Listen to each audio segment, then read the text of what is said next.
राहुल और प्रिया शहर की भागदौड़ भरी जिंदगी में खुद को स्थापित करने की कोशिश कर रहे थे। घर का माहौल तनावपूर्ण था। राहुल अपने लैपटॉप पर काम में डूबा था। माथे पर चिंता की लकीरें साफ दिख रही थी। प्रिया भी अपने काम में व्यस्त थी, लेकिन उसका ध्यान बार बार घर के खर्चों और भविष्य की चिंताओं पर जा रहा था। पीछे सोफे पर राहुल के बूढ़े माता पिता बैठे थे।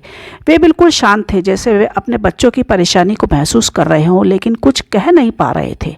घर में एक अजीब सी खामोशी थी, ऐसी खामोशी जो तब आती है जब दिल में बहुत कुछ हो पर जुबान साथ न दे।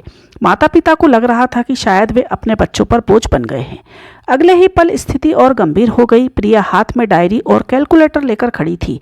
उसने राहुल को घर के बढ़ते खर्चों और कर्ज का हिसाब दिखाया। राहुल, अब और नहीं संभल रहा, हमें कुछ सख्त फैसले लेने होंगे।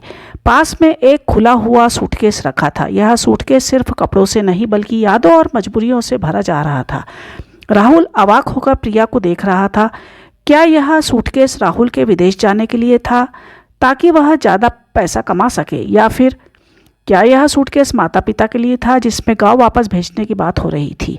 तभी बाबूजी उठे और उन्होंने अपने कांपते हाथों से अपनी जमा पूंजी की पासबुक राहुल के सामने रख दी।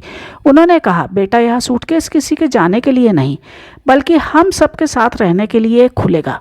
यह पैसा हमने तुम्हारे बुरे वक्त के लिए ही बचाया था।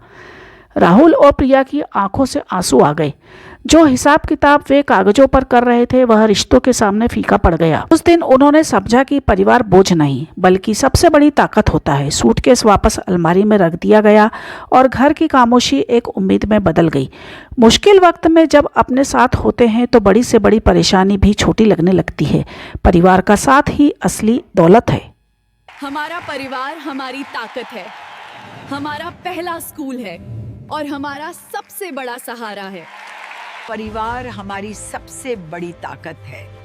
जब हम साथ होते हैं तो कोई भी चुनौती मुश्किल नहीं लगती।